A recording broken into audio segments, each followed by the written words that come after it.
So here's a first time for everything. I'm doing the video review before I've written the full review. Don't usually do that, but I made an exception with this one because this is really good, and it's also made me think I really need to read more of Mike's work. So in Hollow, we follow Tyler and Robin, who are a couple going to see their friend in their old town, Link. And it's part of the Linkville stories. Apparently it's part of a series. I just happened to start with Hollow. So they end up getting there, and their friend Bird, who's also called Tyler, so it stops any confusion, has just found out that his brother and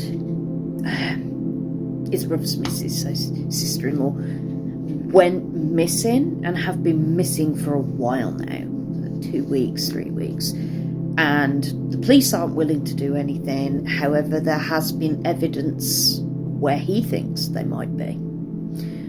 So Bird takes it on himself, pack up a load of supplies, and he's going to head to this cave.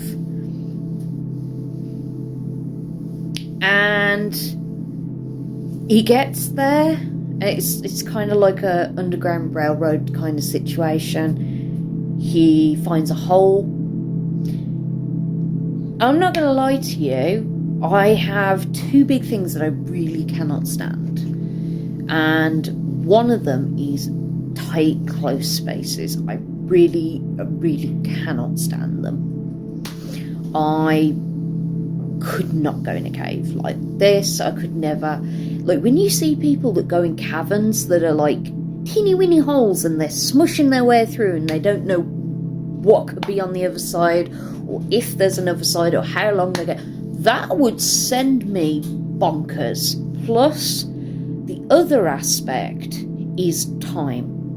I'm a weird creature. I like to see the time, whether it is on my computer or it's a clock.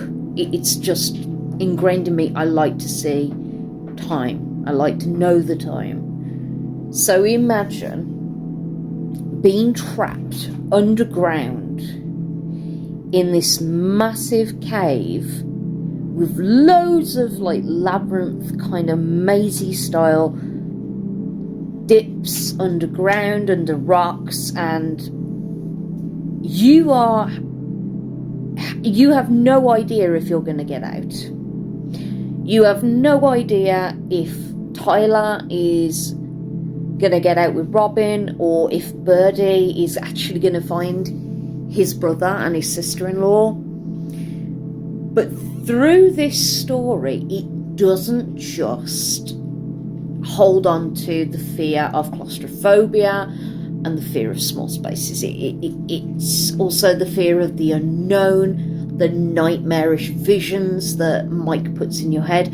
The visual effects in this book are insanely creepy. There is this eerie feeling when you read it.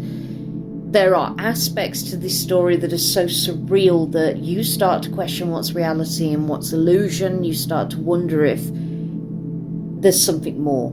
And there is something in these dark depths beneath the city. And this is what gets me. They're going deeper and deeper, and they're going under and up and again. And they realise that where they are doesn't quite map out with how the terrain above is. And it gets so fucking creepy and so intense. And as a reader, it fucked with my anxiety because I couldn't stop reading. I needed to know what happened. I needed to know their backstory. I mean, the backstories behind each character, the development of how they change as people and their relationships progress between each other and other survivors.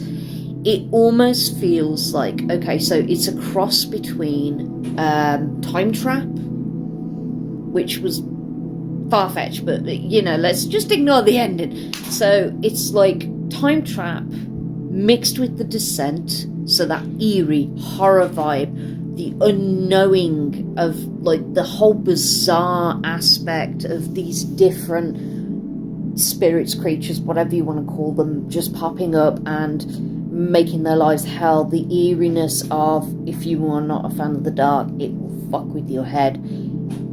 It's fantastically written, and I am bloody kicking myself for not reading this one because I wanted to pick it up sooner, and I saw it was on Godless and I thought, yeah, go on. And I'm not regretting a single moment of it because it is a fucking head screw, emotional roller coaster.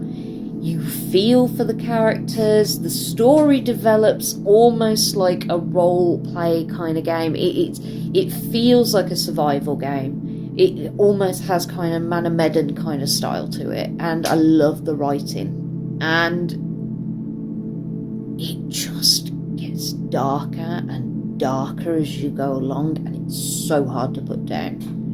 That's all I'm going to say because I don't want to ruin it for you guys, but damn, this is a good book.